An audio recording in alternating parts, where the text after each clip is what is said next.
This is Dads Watching Sports. It's the show by dads who watch sports, for dads who watch sports, or just dads in general. Here are the dads with a plan for every hashtag dad life and sports fan, Kyle Castles and Michael Draper. Welcome in, everybody, to Dads Watching Sports. It's another episode of your favorite show with your favorite dads. He is Kyle Castles, and I am Michael Draper, and we're live on the Off the Ball Network as we are every single week. Kyle, it is episode 91, and we are rocking and rolling already. We've got NFL playoff action going on right now. We have not spoken on this show since the national championship game. Yep. Sports going on. We've got Djokovic, who thought he was going to be at the Australian Open and then got basically deported out of the country. There's just a lot going on in the sports world, and I know we're looking forward to talking about that. But how are you, sir?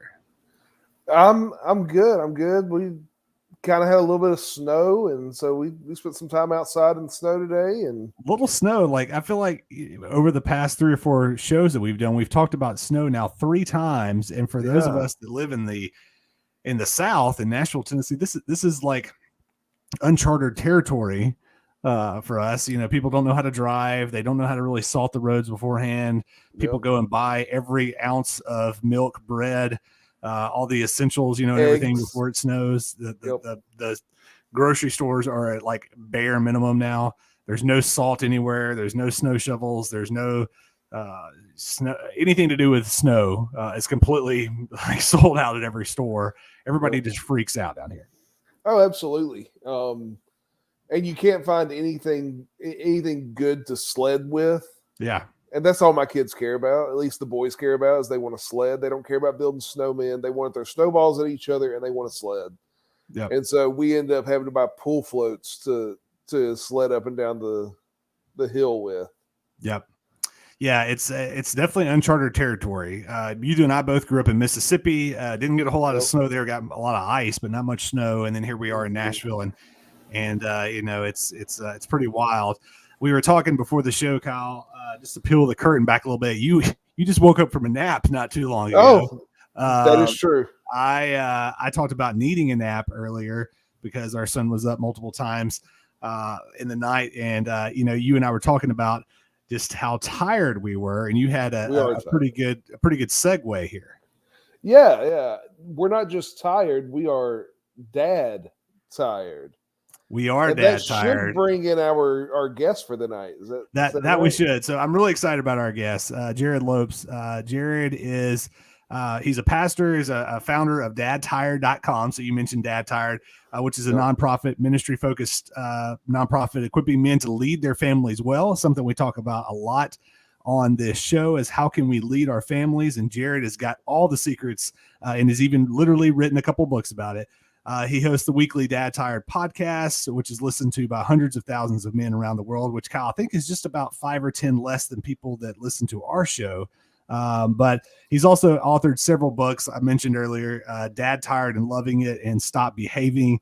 And he and his wife, Layla, are married since 2010. They have 4 children. And I believe Kyle, as Jerrad mentioned before we jumped on the show, is about to make a move across the country. So a lot going on in his world. So let's bring him on right now. Jerrad, welcome to Dad's Watching Sports. We mentioned 4 kids. We mentioned a cross-country move and all the things that you've done. I would imagine you are dad tired, but how are you? And thanks for joining us. Yeah, well, I'm doing well, man. I'm literally watching the playoff game, or at least keeping tabs on it. I was way more interested in it. I'm a Raider fan. I don't know if that kicks me off the show immediately, but but so I was really invested in the Steelers-Chiefs game yesterday, but now it doesn't matter at all. And before we dive into all the serious stuff, I wanted one other crazy fact about all the salt and stuff that you guys were talking about. Mm-hmm. Did you know Morton Salt? You know Morton Salt that you, like everyone gets salt. Yeah. Their number one client, or their number one like use, their biggest sales is actually street salt for like ice and snow and things like that. Really?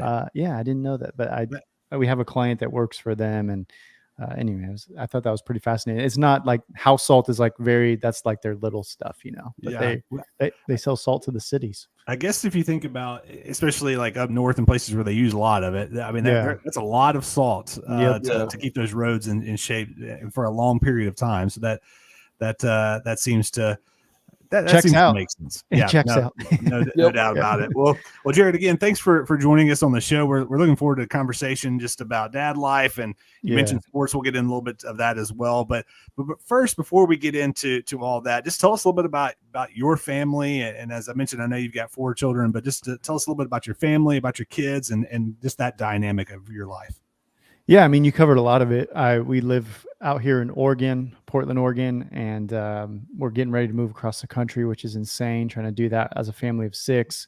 I have 10-year-old boy and 3 girls, 8, 3, and almost a year old. And so kind of got a big gap there. Got like totally out of diapers and all the chaos of toddlers and infants, and then jumped right back into it. So that's our life right now. I'm married to my wife. I think we're going on, I guess this will be 12 years coming up. And God's been really gracious to us and keeping us together in the midst of a lot of junk and hard stuff and really difficult stuff early on in our marriage. But here we are, still married, and our family's healthy and good. And I spend my time, watching a lot of sports and hanging out with friends, but also trying to figure out what it looks like to be the best dad that I can be and the best husband I can be. You mentioned that gap between the kids. So how was that going back when your 3-year-old, I guess, was born, going back to some of the sleepless nights and, like you said, the diapers and things like that, making that transition back? I'll be honest, man. So when we jumped back into having kids again, we thought we were done with 2, and then things happen and you're not done with 2. So she wasn't an accident. Like we knew we wanted to get back into having kids. We changed our mind, I should say. And with her, it was actually really easy because we had 2 older kids at that time. And so they were like, we had built-in babysitters, and they're both really responsible. They could like change diapers and help out with clothes and get her up. And I was like, dude, I don't know why everyone we should have done this a long time ago. This is easy. And then we had our 4th where we went back to, 2, a toddler and an infant. And I'll just I've done that twice now, 2 different times, a toddler and an infant in the house. And I'll just say it's chaotic. Like I don't care how experienced you are, how many times you've done it or what, like a toddler and an infant together is chaos no matter what. And so that's the conclusion I've made. 3 was not that hard when the 2 older were around helping out, but just having 2 little people in the house at the same time is insane. Yeah, it's insane. No, I get it. I got a 7-year-old, a 5-year-old, and a 2-year-old. Yeah, and so we get just to the point of okay, we're kind of coming out of diapers, and then we just added another one. And then 7 and 5 is fun. Like you can travel, you can go on car trips or even an airplane. It starts to get fun, and then it just. Toddlers are exhausting. It's just there's no way to get around it. They're exhausting. Yeah, especially when they don't sleep, which is what we're going through at our household. So well, that's a you thing. So you mentioned, because mine's sleep. At least I can say that. At least mine's sleep. You mentioned trying to get out and still have your time away, your individual time. How do you handle that work life? Individual time balance in your life? Yeah, well, I don't know if I have it nailed or if I got any big secrets. Even like you saying that, individual time, I don't even know, when do I have individual? What is that? Yeah, what's the thing you speak of? Yeah, exactly. A game changer for me, though, honestly, man, was morning routines. I'm not a morning person. I'm not. I work from home too, so there's it can be tough to be self-disciplined in that way. But having the time to wake up, here's I'll just boil it down to this. I'm a different dad. I'm a different husband. I'm a different man if I am proactive versus if I'm reactive. Nice. And if I start the day reacting, so a toddler wakes me up or somebody wakes me up, and so the moment I open my eyes, I'm reacting. If I start that way, I find myself reacting throughout the whole day. And I'm just not as good of a husband, father, man as I want to be. And so if I can get up, beat the family, and get up before them and just spend, our office right now is chaotic because we're moving, but normally this is like a organized, nice space. And I would come in here, have a cup of coffee. I'd do a little bit of stretching because I'm getting old, not like crazy exercises, just like try to get my back to not feel like I just like, lifted a truck. Yeah. Just like stretch a little bit and just spend some time quietly. Man, it like changes my whole day. So that's been like a game changer for me, is having a good, solid morning routine. Yeah. So how did you, as someone else who is also not a morning person, even though I've basically had to become one, like how did you make that change? How have you had the discipline to keep that routine and doing that? Well, if you're not a morning person, that usually means you're a night person. Right. And so what I would do before is I'd put the kids to bed at, whatever time you put them to bed, 6, 7, 8 o'clock. And then I'd stay up and I'd do whatever, watch TV with my wife. We would stay up talking. I'd research, I'd get some more work done. But then I'd find myself up late, and then you just like your morning routine is going to be shot, right? Yeah. Like if you're staying up too late. So I've had to be disciplined on both ends. I'm getting up earlier, but it also means I have to go to bed earlier. Sure. And so when it gets past like 8:30 for me now, bro, I'm like an old man. I'm like, dude, I gotta get to sleep. I'm ready for bed. So I do go to bed much, much earlier than I used to back in my youthful days. Yep. Yeah. I think we all find ourselves doing that more and more. Again, if it's just like, I just need a little bit more sleep to get up and beat the others up, or like you were saying, to discipline yourself to do that in order to be able to get up and have your quiet time, alone time, devotional time, whatever that looks like. Well, let's talk a little bit about Dad Tired. I feel like we've mentioned the word tired a lot, but it's you guys have this organization, you've got this podcast, written a book, it's all about Dad Tired. So just talk us through kind of the premise behind it and how you really kind of came up with this whole Dad Tired deal, and just kind of maybe walk us through how you've gotten there. Yeah, man, I didn't really come up with it. I wish I could say I did, like I was that smart to like start something cool, but I didn't. My wife and I mentioned at the beginning that my wife and I went through a really terrible season of our marriage, and that I was a pastor in the church for like 12 years, and then got out of. I went from a really healthy, awesome church, had some good mentors. I was a young pastor. I was the youngest on staff, a big church, about 5,000 people, and I was teaching there and really highly involved there. And then I left that to go plant a church with a friend, and that went like sideways, went real bad. That's the G version of that story. It went terrible. And that guy who I thought was a close friend, we ended up, having a big falling out. He said some really, really hurtful, like deeply personal things.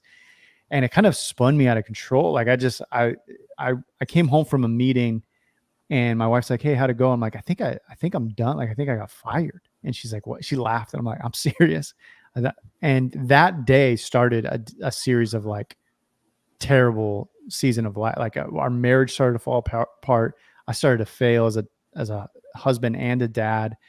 And I was depressed, man. I like didn't want to get out of bed. I didn't know my identity. I'm like, how are we going to provide for our family? I was just in a really, really bad spot.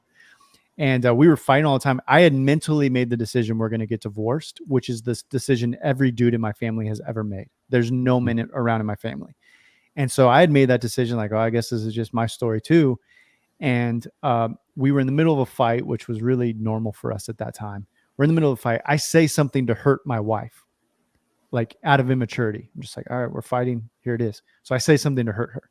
She gets tears in her eyes, which was really rare for her to cry. And I'm like, again, in my stupidity, I'm like, I'm winning. I'm winning the fight. And she looks at me and she said, "Jerrad, I just want you to know I've been waking up every morning. I wake up at 2 a.m. She had been setting her alarm, and she goes into the living room and she said, I've been waking up, going in the living room, and I've been praying for you. And I've been praying that God would capture your heart again." And I'm always like, dude, how do you respond to that? Like you can't really slam a door or like yell at her. Your wife tells you she's waking up in the middle of the night to pray for you. You're like, all right. So that really was a moment that like the hardness of my heart, the walls that I had built up started to chip away. Mm-hmm. And that led to me going to counseling. That led to me just starting to, come back to the man I wanted to be. And I didn't want to bail. My son at that time was 3, which was the age that my dad bailed.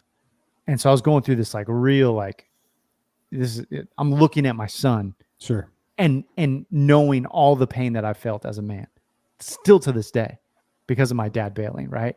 And so I'm like, yeah, I can't do this. And so I just started to process that. I wasn't like a blogger or anything.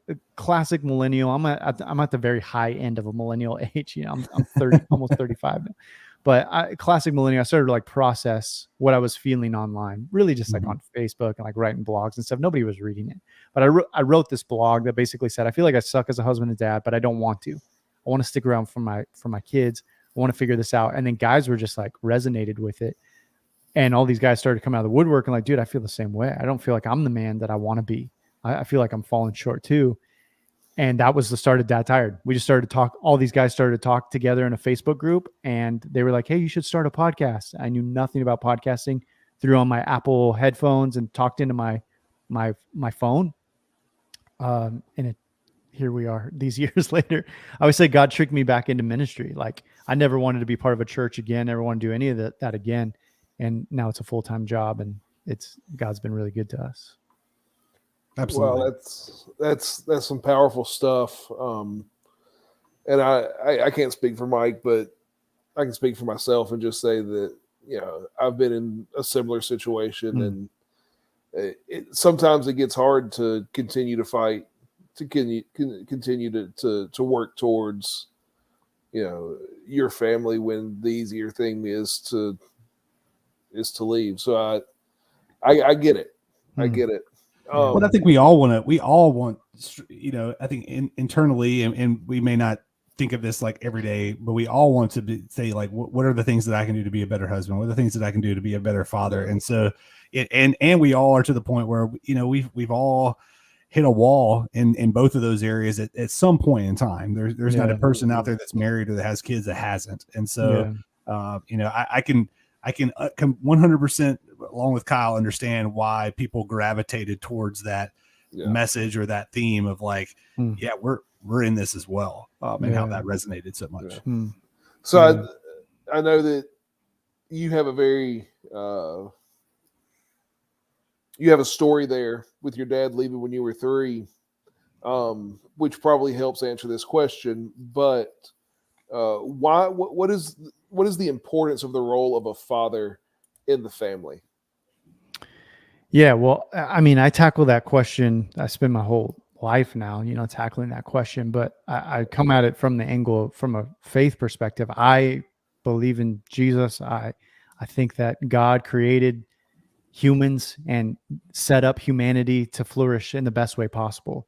And he gave us these, like, if you do these things, you'll flourish as humans. And so I'm a firm believer in those things. But if you just set all that aside, like if you set all the Bible stuff aside, religious stuff aside, and all you did was look at it from a secular perspective and just said, how important is it for a dad to show up? It's interesting how many studies have been done even recently. In fact, the Obama administration actually did a really big push on this to study the data of what it was like for men to not be around when their kids were. And that was really aimed towards the African-American community, the Black community. But it's true in every community. When a dad doesn't show up, everything starts to fail. And so you see that, and like, it's crazy. Like you can like look up data, you know, you can see it in education, you can see it in crime, you can see it in the likelihood of the child succeeding in every metric that you can measure success. A child is more likely to fail in almost every area, or not be as successful in almost every area that we would measure success if a dad's not around. And again, that just goes back to, I think, because God set up the family. He set it up so a dad is speaking that truth and identity over a boy and over a little girl, in a healthy, positive, God-honoring way. And when that's not there, what you have is, I'll just speak personally for myself. The data's out there. You can research it. Just Google like fatherlessness and just read the stats. It's crazy. But I'll just speak for myself. I didn't have a dad around to say, Jerrad, this is who you are. This is who you are. My son the other day, stop me if I'm rambling here. No, you're good. my son the other day, we signed him up for baseball. He comes home. He's like, Dad, I don't think I'm very good at baseball. I'm like, nah, I don't think you are either. he was like taking it back. He's like, what? I'm like, dude, you're super good. Like, he plays soccer, he plays basketball. He's super good at those things, right? I'm like, dude, you crush it at these things. You're like a smart kid. building him up on all these other. I'm like, who cares? You know, you don't like baseball, you're not good at it. Whatever. We try to finish out the season, whatever. But like, you don't have to be good at everything because God has made you uniquely good at these things. Sure. Right. Just here's who you are. And we went beyond sports. Like, here's who you are as a boy, and here's who you are as a young man that God is creating you to be. And I'm affirming him, and like, this is who you are. This is your identity. This is your identity. I never had that growing up. I never had a dad that said, this is who you are. So when I made mistakes, specifically, shame, tons of shame. I'm a failure. I'm not good enough. People never think I'm good enough. I can't measure up to this guy or this. And it was always comparing to other men, right? We do that a lot as men. So I'm just like comparing. And I'm always feeling like I'm falling short, or I'm burying myself with shame because there's no masculine presence, specifically a father, to say, no, dude, who cares? This is who you are. This is who you are. And so we fail our kids in massive ways, boys and girls. But I think, man, especially a man speaking into a little boy, there's something crazy powerful about a dad speaking into his child's life and says, this is who God has made you to be.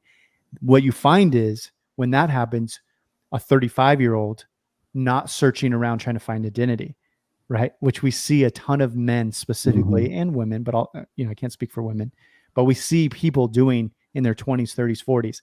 I'm going to buy a car. I'm going to get more toy. I'm going to get dress up. I'm going to do whatever to just try to find identity because they never had a dad specifically to speak that identity over them. Yeah. Well, and I feel like, especially for men, the pressure is there to, as a man to, have a good job, make a good living, lead a family, and do those things. And so if they don't have that foundation, like you were talking about, and they're either delayed in doing that, or just not, maybe that's just not in their plans right then that could, for sure, I could see where that would start to let that doubt creep in, and people and men to young men to say, like, I don't know who I am because I never had that foundation. So man, that's great. That's awesome. All those things are honorable. Yeah. We should have we should have jobs and provide for our family, work hard. All that stuff's good and honorable, but it's dangerous if it's our identity, our source of identity. It will fail us at providing the identity that our hearts are longing for. Yep. Every guy knows that. He knows that because he's trying to find it. Maybe I'll just be the funny guy, or the sports guy, or the hobby guy, or the I crush it at work guy, or I make tons of money. Whatever guy you are, you know that it's not actually satisfying you. Every dude knows that. Right. But we're still just chasing and all of that is a lack of identity. Reminds me of a book that I've read multiple times, Wild at Heart. I don't know if you ever heard of it. Yeah. But he starts out talking about how like boys need adventure and they need danger and need all that. But it gets to the idea of like there's an identity that men need. Yeah. And that's the father's role is to fill that in. So totally. It's a great book. Anybody that hadn't read it, please go pick it up, read it. Yep. If I had done my research and thought about it, I could tell you who wrote it right now. John Eldridge. John Eldridge wrote it. He's been on the Dad Tired podcast, and and he wrote another book called Fathered by God. And if you have any kind of dad issue, whether your dad was there, dad wasn't there, absent, emotionally absent, whatever, any kind of dad stuff, Fathered by God. I was reading that. I was reading it to prepare for my interview with him, and I remember specifically, I'm in the backyard mowing the lawn. Had to stop it, just weeping. I'm like, hope my neighbors don't come out right now. They're like, dude, what's up with you, bro? But yeah, incredible stuff. Yeah, they didn't come out and they're like, Jerrad, man, I mean, I know your yard was good, but it's okay. Yeah. Did you see these lines? Hey, there's some other incredible stuff. And I think it was your latest podcast, or one of your latest podcasts. You talked about being a family of peace. Yeah. I just wondered if you could kind of speak to that and talk about the importance of peace in a family. Yeah. So I had my buddy on, a good friend of mine, been a friend of mine since we were in high school. And the whole point that we were trying to make in that podcast was essentially the thing that is most different right now in our culture, 2022, is to be a person. And if you're a dad, you have a family, a man and a family of peace. Because you think about how many people are not feeling peace right now. Like so much chaos going on, every direction, every spectrum, politically, like all the things, right? Nobody really feels peace right now. And when you meet somebody who does, which you would have to rack your brain. Like, even if I asked you guys right now, hey, who's the last person you met who just like, you got the sense they were like in deep sense of peace in their soul? it's hard to think of somebody. You're like, I don't know, we all kind of feel frantic. And so what we were talking about is what would it look like to be men who first experience that kind of peace, but then also lead our families in such a way. Like we talked a lot about dinner. We love dinner. I think there's something so profound about having somebody in your house sharing a meal and just eating with them, and that person feeling like, dude, something's different. Like when I'm at your house and I'm eating a food, like, why are you not freaking out about what everyone else is freaking out? And I get I get sucked into it. I have to stop myself from watching the news and checking Twitter and looking at, because I'll just get pulled right into it. But when I become a person of peace and I want my family to be a person of peace, it's crazy how much that like shocks people when they come around you. Like, dang, dude, like something, even if they can't articulate it, they're like, something's just different here. And, I use the scripture, like I always butcher, but I don't know I can't quote it by memory, but essentially, like, even if they don't believe in your God, they'll see your good works and they'll have to glorify the Father in heaven, and that's the sense I get. Like, even if I don't even know who your God is or what you're all about in this whole thing, but like something's for sure different. When I'm with you guys, when I'm with your family, when I'm at your house eating a meal, something feels different. And so we're just like, man, wait, that hopefully we can be men that feel that personally and then lead our families like that.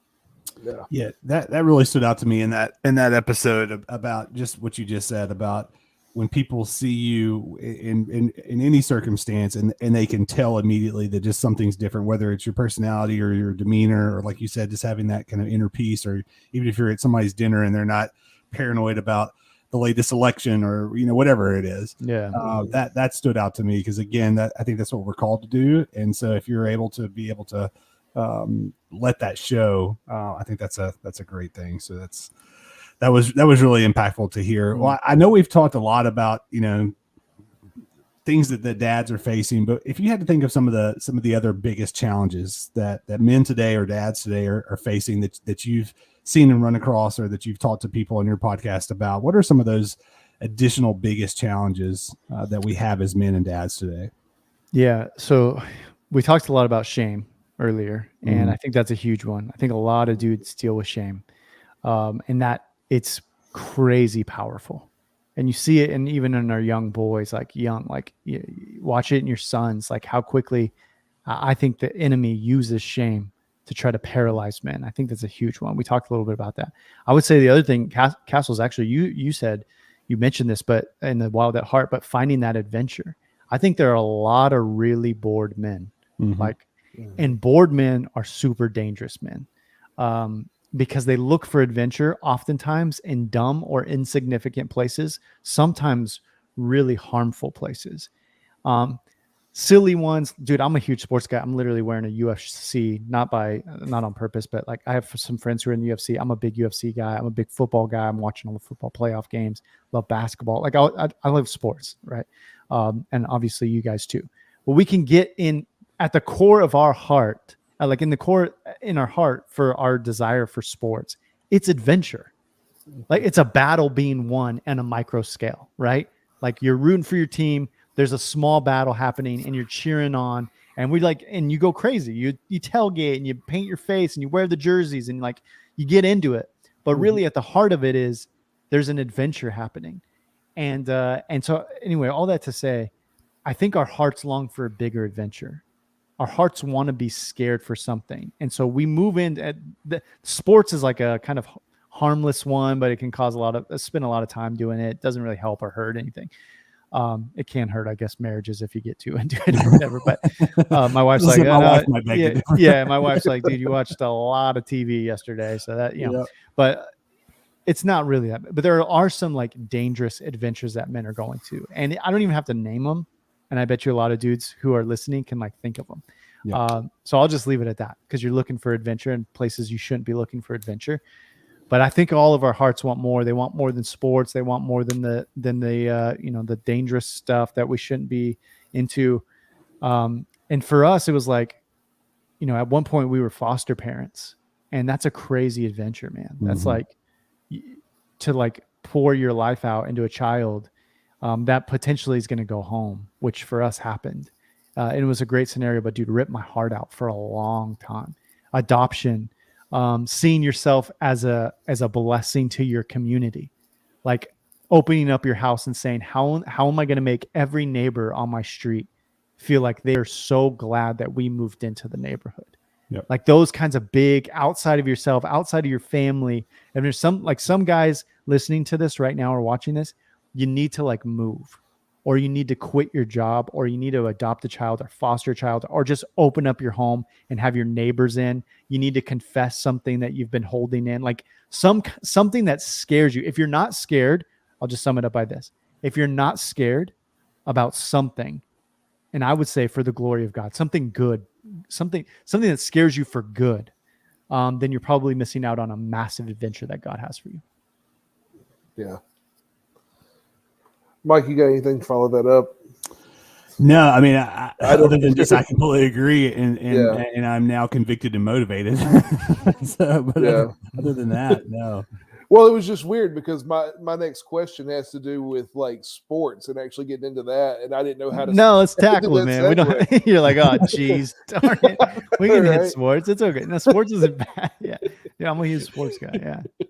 Yeah. So it's like we'll just segue to that to like, that's right. Who's your favorite quarterback? It's like, I mean, that's kind of the question.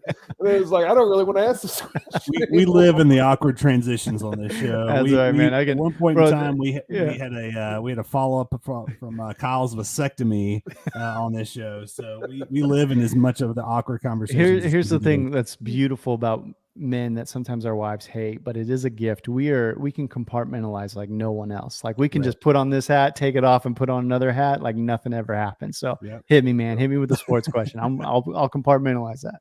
So you've mentioned the Raiders. Yeah. You're a UFC guy. Yeah. What other sports do you follow? What are your favorite teams? Just kind of give us your sports background here. Dude, okay, so I grew up in California. I know it's not a popular place to be saying you grew up in these days, but so my mom actually was a huge sports person. So she loves sports. She geeked out on it. So she would take me to Giants games, baseball. So I'd grew up going to Giants games, some A's games, but I was definitely a Giants fan over an A's fan in baseball. And then Raider games, like she just took me. My mom, we grew up poor, like super poor, but her company, she worked for a big company, and they had season tickets, and they'd pass them on to employees from time to time. Nice. And so I got to go to Raider games as a kid, and just, it's chaotic there. You like see people die because they're Raider fans. There's like gang violence. It's like chaos at a Raider game.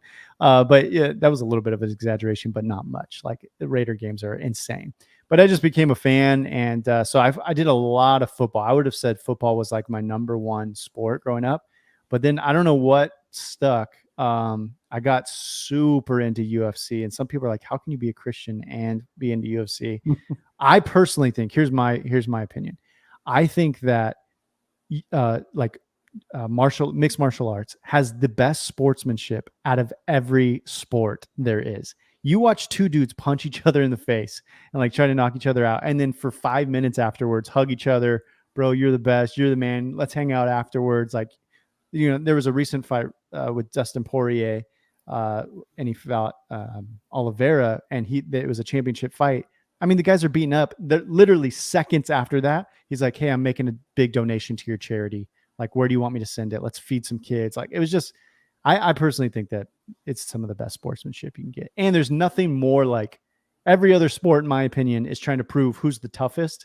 Mm-hmm. I don't know if you can like prove it any other way than put two guys in a cage, and see who comes out. Man win. Yeah. Well, I won't hold the Giants fan over you because my wife is a Dodger fan. Oh, okay. So, yeah. Now I'm a Cubs fan. My oldest son's name is Wrigley, but oh my gosh, she is a Dodger fan, and so I don't know that we can be friends going forward because she hates the Giants so much. Yeah, it was fun. That was a fun time, though. I appreciate the short time we got. Yeah, absolutely. Well, we are both, like I said, in Nashville, Tennessee. So we're in the kind of the heart of SEC college football country. We just had a national championship game. Georgia and Alabama both playing out of the SEC. I'm not a big SEC homer. Kyle, I feel like you kind of dabble in it a little bit. No, I am. You're an SEC homer guy. But from a college athletic standpoint, any favorite teams in that regard? Or? Here's the thing: we in California we have so many pro teams that like it kind of steals the show. Like there aren't a ton of collegiate teams that people are diehard about in where I grew up, and so I never got super into college football. I guess or college sports. I did a little bit when I moved to Oregon because Oregon's kind of that's a big thing. We don't have a lot of pro teams up here. But no, I guess I'm about to move to the South, and so I imagine that I'm probably going to get sucked into it. But right now, I'm not on any side. I'm a free agent. You'll have a big choice moving to South Carolina. You can go Gamecocks, University of South Carolina, or you can go Clemson. Yeah, Clemson. I saw a lot of Clemson stuff when I was there. Yeah, Clemson's definitely probably the trendier, hotter pick as they've come off a couple of national championships. But South Carolina's they've got a good coach. They're coming back. Where are they based out of? So South Carolina's in Columbia. Clemson, and South Carolina's in Columbia, which is more. They're both kind of upstate. Yeah, I was near Clemson. We were looking at some houses over in that area, and it was like nuts how much Clemson stuff was there. But we'll see where I land. I like the underdog, so I don't always go for the trend. I mean, I'm a Raider fan, you know. I don't always go for the trendiest teams. So the Raiders, lost their coach halfway through the year. They made the playoffs, but ended up getting put out in the first round. I mean, how are you feeling going into next year about the Raiders' future, I guess? I mean, it's crazy how much they were able to. The fact that they even made the playoffs was impressive. I think that speaks a lot, and I actually like that the new coach that they brought in, or the guy that was raised up. He was a special teams coach or something that came in, and he seems like a really humble, like a strong, humble. I'm always drawn to like humble, strong leaders, and he seems like that. Like he can be strong when we use the phrase like lion and lamb. Like he knows when to be a lion, he knows when to be a lamb. I think that it speaks a lot about leadership, and they went through a lot this year. And so the fact that he could have kept that together, I think his personality as lion and lamb, he probably was comforting when he needed to be comforting to the players, and then just like bulldog when he needed to be a bulldog. So if they keep him around, and I'm a big Carr fan mainly because I think the dude's he's a solid guy. Yeah. I'm hoping to hang out with him actually at the conference that he's putting on in Las Vegas here shortly. But just seems like really, really solid guy. And so, I mean, hopefully we'll maybe get 2 rounds deep into the playoffs next year. That'd be nice. There you go. Well, I think the Raiders have come out and said that they're planning on bringing, I forget his name. And even if I know it's an Italian name, and if I said it, I'd butcher it. I know who you're talking about, and I can't remember the coach. But they're talking about bringing him back. I think Derek Carr is going to be back. So I think your Raiders are going to be okay. Moving forward, as long as they do the right stuff in free agency and the draft. And Chiefs, though, in that division are just I'm watching. You want to say the score, or do people watching? Yeah, no, absolutely. Yeah, we can say it. Yeah. No, they're up 21-7 right now in the second, and I think the Chiefs are they're going to be a strong team for a long time. That they're going to be hard to beat in that division. Yeah, they've got a pretty good core. So yeah, they got a good core, and it comes down to the quarterback play. And right. I don't know if there's a better one out there right now than Patrick Mahomes, other than maybe a 44-year-old Tom Brady. Right.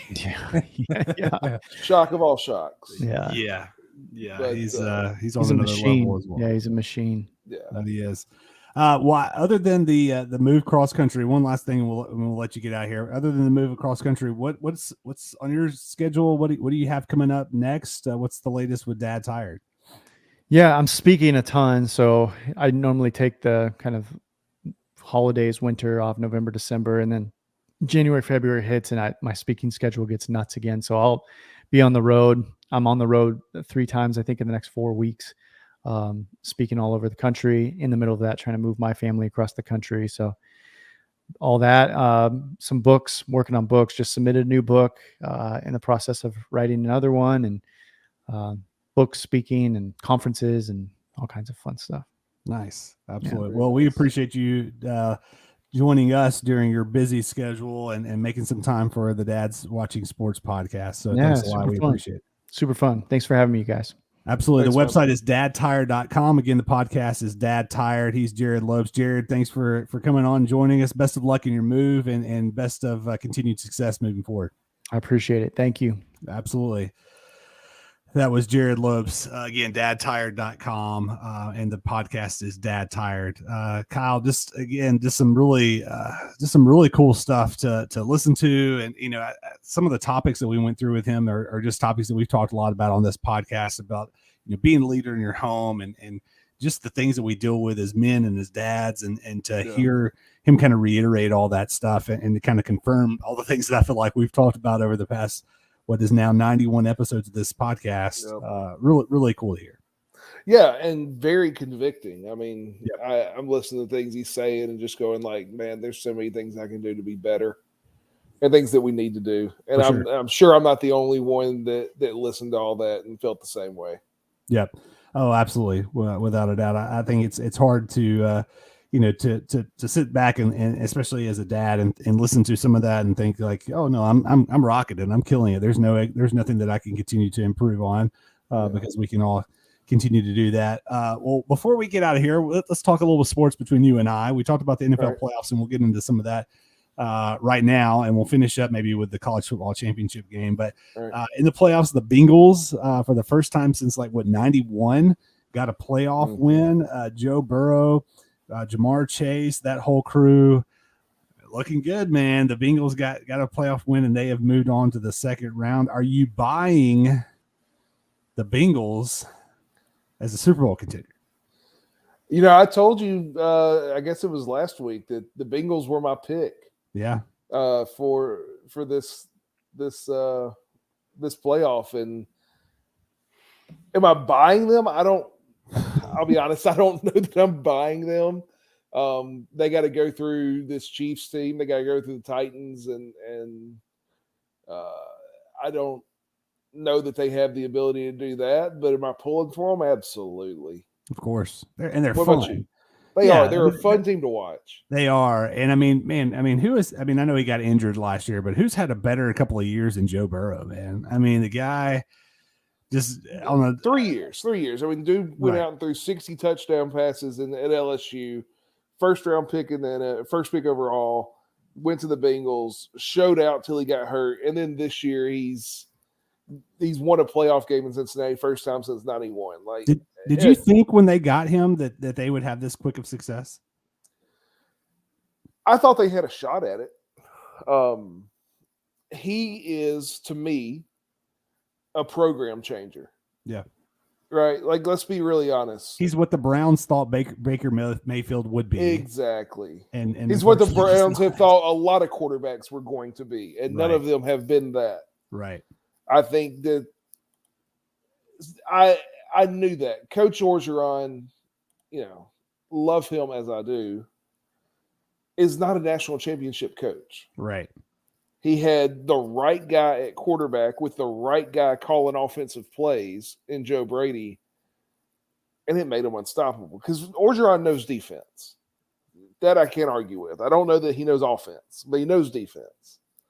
And so to me, you saw it in Joe Burrow then. This dude, he was a graduate transfer, so he was taking everything online. So he was just in there with coaches studying film every single day. I mean, that's kind of the way a pro looks at it. Right. And you saw what he could do. I was like, this kid's got it. He can. And so, yeah, I expected good things out of him. I didn't know that it was going to be, 2 years in and he was going to be turning the whole city around, but good for him, Yeah. Oh, for sure. Yep, absolutely. The Bucks held off the Eagles today. They got up big and then held them off to finish up the game. Never really was what I felt like a really close game, but the Eagles did make it, I guess, a little bit interesting. And then the 49ers go into Dallas and knock off the Cowboys, which I'm sure a lot of people it seemed like a lot of people, the trendy pick was going with the Niners in that game. Yeah. So maybe not a lot of people overly surprised by that, but that sets up as you look across, and I know we've got the Chiefs, what sounds like the Chiefs and the Steelers, looks like the Chiefs are probably going to end up winning that game. But as you look across the landscape, you're going to have the 49ers at the Packers. Then the winner of tomorrow night's game, the Rams and the Cardinals, will go to Tampa in the NFC. Then you've got the Bengals probably going to Kansas City if they hold on. And then the Bills going to the Titans. Bills just wax the Patriots. So you look at those remaining matchups, still going with who you? I can't remember. You said the Bengals. I said Kansas City. Well, Kansas City and Tampa. And Tampa. Right? Yeah. And I get it. Tampa's going to have to go through Green Bay to get there, but there's just something about Tom Brady that I refuse to bet against that man at this point. Well, you also refuse to bet against Nick Saban. That's a good point. And if you will go back a week or so ago, you and I met with our buddy Thomas at a local establishment to watch the game, and Bama was moving the ball but not getting a lot of points, and neither team were. It was a little bit surprising in the first half, and Georgia made some plays in the second half, and they ended up getting the win. First national championship since 1980. Kirby Smart brings the national championship back to his alma mater. I mean, we thought they were the best team all year long. I know you said don't bet against Saban, but I mean, really, Georgia was the best team all year long. Yeah. They looked it on Monday night, and congratulations to them for winning the title. Yeah, I mean, they were definitely the best team all year long, but we saw chinks in the armor in that SEC title game, right? Yep. And I just thought Saban's got Kirby's number. I was wrong. I can admit that. Maybe I may have played college football, but maybe I don't know everything. Ladies and gentlemen, we interrupt this program for breaking news. Breaking news. Kyle Castles has admitted to not necessarily knowing everything about college football. This has been a breaking news segment on Dad's Watching Sports. Now back to your regularly scheduled program. But no, I was wrong, and I can admit that. And I'll be honest, I'm kind of glad I was wrong. I wanted to see Georgia win that one. I felt like, especially was it the 2018 year when Tua came in and threw the bomb in overtime? Yeah. I felt like they kind of deserved a national title because I felt like one was kind of stolen from them, for lack of a better term. And so good for them. They got a Mississippi boy, Nakobe Dean, playing Mike Backer. At least he did. He'll be in the NFL next year. But it's fun to see another team win it. And I think we're going to see Georgia right there in the top 4, 5, 6 next year as well. So you mentioned that. I won't make us give our way too early top 25, but if you are thinking through, teams for next year, maybe, I don't know, give me maybe your top 5 or just maybe 5 teams that you think will be up there. And is there a team either that you think would not be ranked or somebody in maybe that 10 to 20, 25 range that can make a run at the college football playoff next year? Yeah, so I think Bama's got to be up there. Yeah, I think Ohio State's got to be up there. I think Notre Dame's probably going to be close to the top for most of the year. Georgia, obviously, that's 4. Probably Texas A&M, the way they've been recruiting. Mm-hmm. And I know we said it this year, and they went and lost, 4 games, 5 games, something like that. But at some point, that recruiting's got to turn into wins, right? Right. Especially with a coach like Jimbo. So those are the ones that I feel like are going to be right there towards the top. And I know there's a lot of SEC teams in there, and I apologize. If you're looking for for a team to kind of come out of nowhere, I think there's 2 that you can look at, both of which have a new head coach, which is why I'm throwing them out there. The first one is USC, with Lincoln Riley moving out there, and all signs point to Caleb Williams transferring from Oklahoma to USC, so he'll have his quarterback. Now, does he have enough around him? I don't know. But I know there's some talent there in LA. And then the other one's LSU. With Brian Kelly coming in with his fake Southern accent, maybe he can get enough offense because LSU's got talent. Yeah. If he can get enough offense going to pair with that defense, LSU could be there as well. What about you? I mean, in terms of who's going to be up there, I mean, you mentioned all the teams. I mean, I think it's the same cast of characters that we see almost year in and year out in terms of who's going to be in the top 5, top 10 things like that. So Ron Preacher jumps in and says, "Wish Tennessee would get back to the Fulmer years." Well, Ron, I love those Vols, but Philip Fulmer ain't walking through that door, and neither are any wins for the Vols coming up anytime soon. Kind of like they did not have on the basketball court yesterday, if you know what I'm saying. But in terms of the top are going to be the top. Some people were saying Utah. I mean, they did have a really good showing in the Rose Bowl.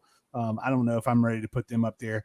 In terms of the teams that maybe are on the outside looking in, that I think are going to make a run, and you're going to say, well, this is a team that's always up there. I do think that 2022 will be the return of Clemson. I know they lost their coordinators, but I do believe, I think Dabo's a good coach. I think he's a guy that knows what he's doing. He's obviously able to recruit, and I don't think they're going to take what happened last year very lightly. So I guarantee you, as of Tuesday, the day after the national championship game, they were saying let's get at it and get going and get back to where we know we can be and could be. So I'm going to go with Clemson as a team that I think will make a run.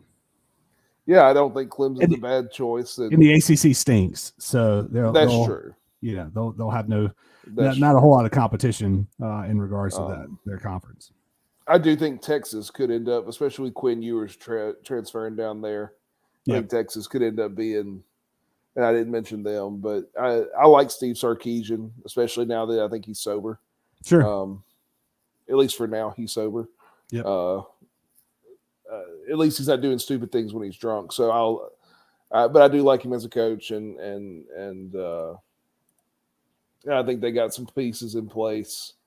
I think we saw a tip of the iceberg this year with them kind of sneaking up and winning some games that maybe they weren't expected to win. Sure. Yep. All right, sir. Well, we're up against time for this week. Again, special thanks to Jerrad Lopes for joining us. Again, dadtired.com is the website. You can check out his podcast any place, anytime where you download podcasts. This is Dad Tired. It's a great podcast. He was a great guest. So we are off next week. We'll be back the week after. And then, Kyle, we're kind of continuing this every other week. And so Super Bowl Sunday, Kyle, which is February 13th, that will be essentially kind of like our 2-year mark on doing this show. We started, I think it was the Monday after Super Bowl Sunday of 2020, doing this podcast. And so coming up on a 2-year mark, which is, it's hard to believe that we're still rolling. I know. Here we are. And we've got a really cool show that's gonna happen that week. Now we are not going to do a live show. It kind of works out perfectly because it's Super Bowl Sunday. We'll be watching the game, spending time with family, doing all that stuff. So we're not going to do a live show that week, but we've already recorded an episode for that week that we're going to release with Damon West. Damon, most people probably have heard of the Be a Coffee Bean, and Damon is kind of the guy that has taken that mantra to a new level. And we had a great interview with him yesterday that we're going to air or put out over the podcast on Super Bowl Sunday. Just an awesome interview. And we'll be plugging that over the next couple of weeks, reminding people to check that out. But looking forward to that as well. Yeah, if you've never heard of Damon West, if you've never heard of Be a Coffee Bean, it is the show to listen to because he just gives you a little taste of it. And it is absolutely fantastic. Yep. We got a lot of good guests, man. This is good stuff. I'm enjoying it. I hope those of you that are listening are as well. So, but this has been episode 91 of Dad's Watching Sports again. I'm Michael Draper. He is Kyle Castles, and we will see you in a couple of weeks. Y'all take care. Be safe. We'll see you soon.